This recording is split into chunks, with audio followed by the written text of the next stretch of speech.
Bienvenue, ces questions en ligne spéciale élection régionale. Toute cette semaine, nous recevons les principales têtes de liste après le tenant du titre Jean-Jacques Kérane, dont vous pouvez toujours voir l'interview qui est en ligne. Nous recevons son principal challenger à gauche. Il s'agit de Philippe Mérieux, tête de liste d'Europe Écologie. Bonjour Monsieur Mérieux. Bonjour. Alors, la campagne des régionales, c'est évidemment beaucoup de déplacements. Il faut se promener dans les 8 départements de la région. Vous êtes aujourd'hui dans la Drôme. C'est pourquoi vous êtes en duplex depuis notre bureau à France 3 Valence. Absolument. Grosse journée dans la Drôme?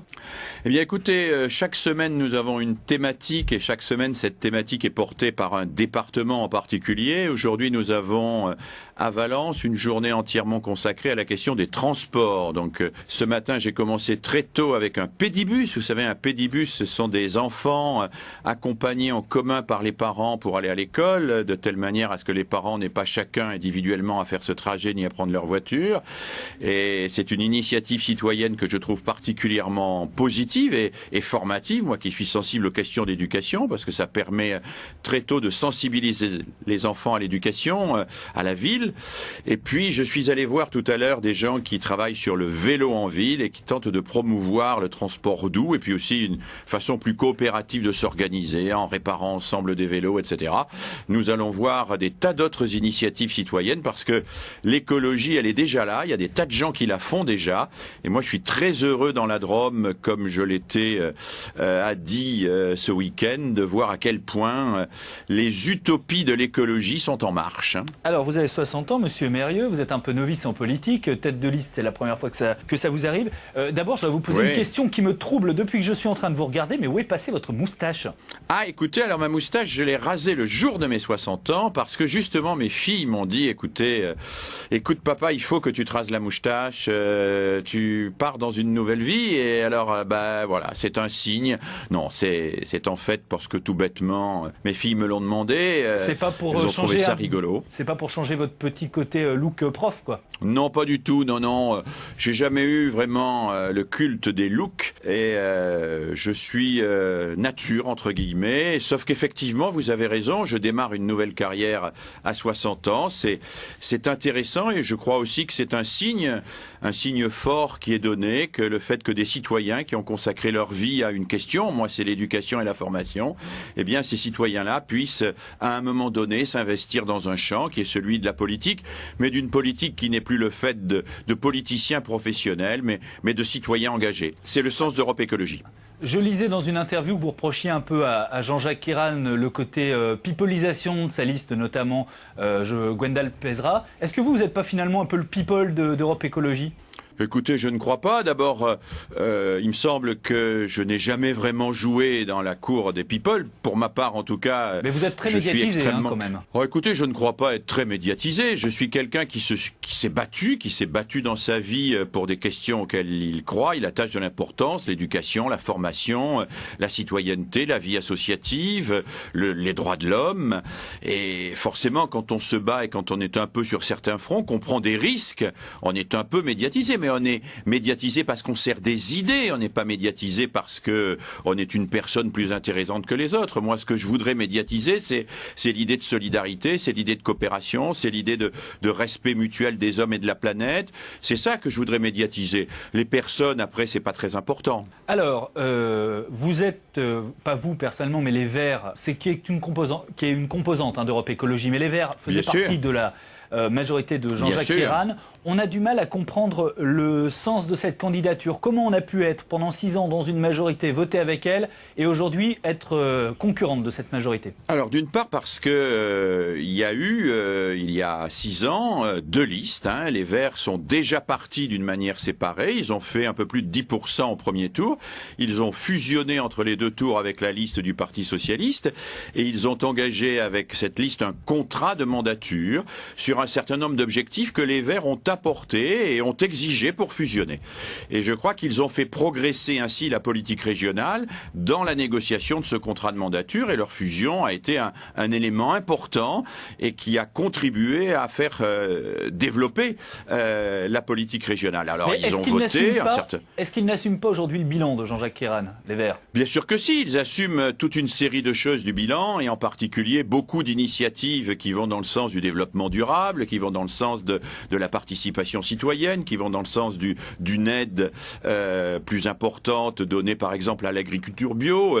Bien sûr que si, ils l'assument puisqu'ils sont à l'initiative dans l'immense majorité des cas de cela. Mais nous sommes dans une élection à 2 tours. Dans cette élection à 2 tours, il est très important que les citoyens dès le premier tour disent quelle est leur sensibilité. Et le Parti socialiste comme nous-mêmes, si nous récusons la prochaine réforme des collectivités territoriales, c'est parce que précisément dans cette réforme des collectivités territoriales, il n'y aura qu'un tour et que nous ne voulons pas, nous, que ce soit les appareils politiques qui décident de qui sera en tête à gauche. Ce n'est pas aux appareils politiques à le décider, c'est aux citoyens. Si les citoyens rhône-alpins estiment que notre projet, notre manière de faire de la politique, elle est plus convaincante que celle du Parti socialiste, de Jean-Jacques Herrane, eh bien, ils nous placeront en tête au premier tour et ça changera la donne. Voilà. Vous croyez que c'est possible? Ah ben écoutez, je ne sais pas que vous répondre. Évidemment, tout est possible. Une élection appartient aux citoyens. Tant que les citoyens n'ont pas voté, tout est possible. Et ni Europe Écologie ni personne n'est propriétaire des électeurs. Est-ce que la question de la fusion au deuxième tour se pose aujourd'hui? Est-ce que c'est quelque chose d'acquis? Alors, la question se pose, on verra. Bien évidemment, nous ne gagnerons pas seuls, nous gagnerons dans une alliance avec la gauche, avec les gauches, avec d'autres partenaires. Mais la question se pose moins en termes d'alliance de liste, d'alliance politique qu'en termes d'objectifs. Nous avons un certain nombre d'objectifs forts autour de la coopération, autour de ce que nous appelons la conditionnalité des aides. Nous ne voulons plus connaître, par exemple, des entreprises qui détruisent l'environnement, qui licencient, qui distribuent des profits excessifs à leurs actionnaires. Nous voulons au contraire qu'on connaisse des entreprises qui font un effort pour l'insertion des jeunes, qui les accueillent en stage et les accompagnent correctement, qui préservent l'environnement, qui ont un dialogue social positif. Nous voulons aussi une région qui utilise ce levier de l'éducation et de la formation pour contribuer à lutter contre le chômage, pour reconvertir des emplois qui sont aujourd'hui en péril. Monsieur moi, si je me suis engagé... Oui, sur des points, juste sur un point très précis, et sur des clivages que vous avez avec le Parti socialiste. On va prendre un exemple tout à fait récent. La région vient de s'engager officiellement, c'était il y a quelques jours, on a posé d'ailleurs la question hier à Jean-Jacques Herrane, sur la question de l'autoroute A45. Donc la région soutient maintenant officiellement cette autoroute A45. Vous y êtes opposé. Comment, sur des dossiers aussi importants que celui-là, vous pouvez vous retrouver avec les socialistes au deuxième tour? Eh bien, écoutez, nous verrons. Une négociation, s'il y a négociation, imposera des concessions réciproques. Nous, il y a un certain nombre de choses sur quoi nous ne lâcherons pas. Comme nous voulons absolument que l'on arrête de subventionner la route et l'autoroute. Nous voulons que cet argent soit utilisé à d'autres fins, qu'il soit utilisé pour des transports en commun, qu'il soit utilisé pour impulser des initiatives citoyennes. Eh bien, nous verrons. Moi, je ne fais pas de pronostic là actuellement. Pardonnez-moi, monsieur Mérieux, mais là, il y a quand même une fracture idéologique avec le Parti socialiste. On peut parler du nucléaire, on peut parler des Jeux Olympiques, on peut parler de tous ces dossiers. Où là, vous n'êtes complètement pas d'accord. On n'est pas d'accord, et de même, on n'est pas d'accord non plus sur un certain type de gouvernance régionale. C'est vrai que nous proposons une approche plus globale des problèmes. Nous pensons que, par exemple, entre la culture et l'agriculture, il y a un rapport, parce que les paysans font aussi partie des gens qui valorisent le paysage et qui sont donc à prendre en compte en tant que tels, alors qu'aujourd'hui, l'administration régionale est complètement tubulaire. Vous avez un tube pour l'agriculture, un tube pour la culture, un tube pour la formation initiale, un pour la formation continue. Nous pensons que cette gestion technocratique est dépassée. Nous pensons qu'il faut avoir une approche complètement différente des problèmes. Nous espérons bien convaincre les Rhône-Alpins que cette approche transversale, que cette approche globale est l'approche de l'avenir, que la technocratie relève du passé et que nous pouvons apporter un mode de gouvernance plus proche de leurs préoccupations, plus proche de leur quotidien, de leur vie quotidienne. Si je vous entends bien avec Jean-Jacques Herrane, il y a au moins un truc sur lequel vous êtes d'accord, c'est de dire que le véritable adversaire, c'est la droite, c'est l'UMP, la liste conduite par Françoise Grossetête. Et on s'aperçoit que la droite, elle part unie sur cette élection régionale. Est-ce que vous ne prenez pas quand même un sacré risque à afficher ainsi vos divisions pendant toute la campagne, la gauche? Non, mais nous ne prenons pas le risque d'afficher nos divisions. Vous savez bien que dans toutes les campagnes électorales, au contraire, le fait d'exister de manière plurielle au premier tour permet de mobiliser plus. Quel est le danger majeur majeur, je ne pense pas que ce soit la victoire de la droite, quoique rien n'est joué. Le danger majeur pour les régionales, c'est l'abstention. Nous avons aujourd'hui des sondages qui donnent entre 50 et 53% d'abstention des Rhône-Alpins aux élections régionales. Alors vous, France 3, vous allez nous aider à lutter contre cette abstention par les débats que vous allez organiser, par ce que vous organisez aujourd'hui, mais c'est quand même terrible, parce que c'est bien là le bilan de l'UMP et du Parti Socialiste. C'est 50% des gens qui ne veulent plus entendre parler de politique. Un sondage récent dit 67% des Français ne font plus confiance ni en la droite ni en la gauche. Et nous disons, nous allons aller les chercher, ces abstentionnistes. Et nous ne voulons pas partir unis sous prétexte que nous avons quelques points communs et des différences, certes. Nous voulons offrir une palette de choix et nous voulons permettre à un certain nombre de gens qui en ont assez de la politique traditionnelle et de la manière dont elle se fait, de se dire voilà des gens un peu différents, qui font de la politique autrement, voilà peut-être un président de région qui ne sera pas aussi député, qui sera un président de région à plein temps, qui n'est pas un homme politique professionnel, qui a des convictions certes, mais qui a aussi peut-être un peu moins la langue de bois, et ça, nous préférons ça à la politique traditionnelle. Vous parlez de vous ? Comment ? Là, vous parlez de vous ? Ah, je parle. Oui, je parle d'Europe Écologie en général. Je parle de toutes les régions de France en général qui ont une liste indépendante Europe Écologie.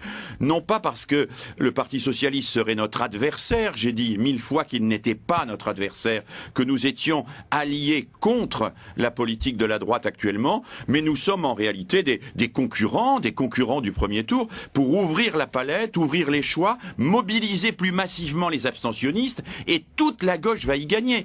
Si les écologistes, si Europe Écologie fait passer aux jeunes, fait passer aux gens qui en ont assez de la politique, le message qu'il y a une politique autrement qui est possible, alors nous aurons contribué, et je crois que c'est très important, contribué à la mobilisation citoyenne. Et puis j'ajoute, le fait qu'Europe Écologie parte assez régional fait progresser le Parti Socialiste. Regardez le programme du Parti Socialiste, il est plus vert que vert, il cherche en permanence à nous doubler sur l'écologie, sur l'environnement, plus exactement, l'écologie c'est un peu différent, eh bien ça veut dire que, ma foi, nos idées ont déjà gagné. Alors puisque nos idées ont déjà gagné... Il y a même une vice-présidente verte qui vient de faire un mandat, qui a rejoint Jean-Jacques Ayrault, en l'occurrence Hélène Blanchard. Ça vous contrarie ? Ça me contrarie un peu, mais ça arrive dans toutes les élections. Il y a toujours des gens qui préfèrent leur carrière à leurs idées. C'est pas le problème.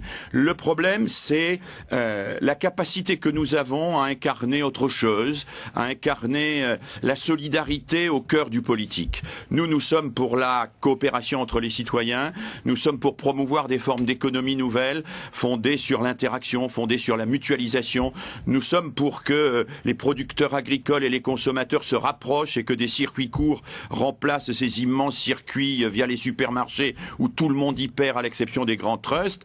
Nous sommes pour changer le logiciel politique et pas simplement pour peindre en vert les centrales nucléaires.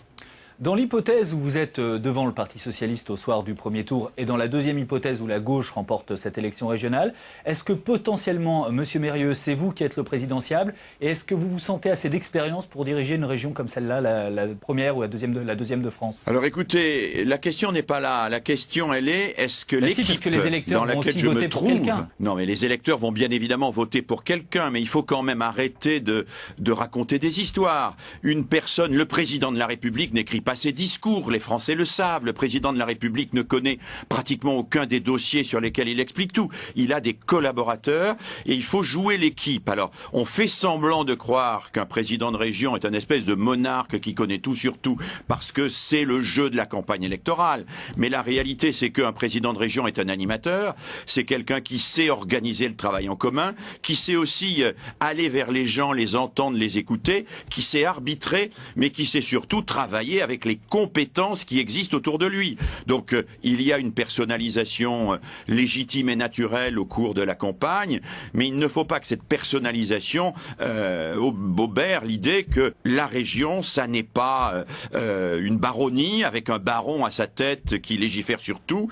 La région, c'est une équipe avec des gens qui s'y connaissent dans tous les domaines, l'environnement, le social, le logement, les transports, et que ces gens-là mutualisent leurs compétences, ils sont exemplaires en termes d'équipe, un peu comme ils voudraient que la région soit exemplaire en mettant la solidarité au premier plan de ses préoccupations. Mais néanmoins, soyons très clairs, c'est bien vous le présidentiable de cette équipe Europe Écologie, on est bien d'accord ? Évidemment, si nous gagnons, si nous l'emportons au premier tour et que nous fusionnions pour le second tour, nous respecterons le verdict des électeurs. Europe Écologie respecte le verdict des électeurs. Europe Écologie dit au premier tour, les électeurs ont légitimité à dire ce qu'ils préfèrent. Qu'est-ce qu'ils préfèrent mettre en tête de la gauche, en tête de l'opposition à Sarkozy? Nous disons contre Sarkozy, il n'y a qu'Europe Écologie. Il n'y a qu'Europe Écologie qui propose une véritable alternative et non pas les arrangements politiques traditionnels. Et si les électeurs nous mettent en tête au premier tour, eh bien j'assumerai évidemment la responsabilité pour laquelle je me suis engagé. Merci beaucoup Philippe Mérieux. Vous étiez donc en duplex de Valence puisque vous passez la journée dans ce beau département de la Drôme. On aura l'occasion évidemment de se revoir. Question en ligne spéciale régionale continue. Demain, nous recevrons la tête de liste du MoDem, Azouz Begag. À bientôt.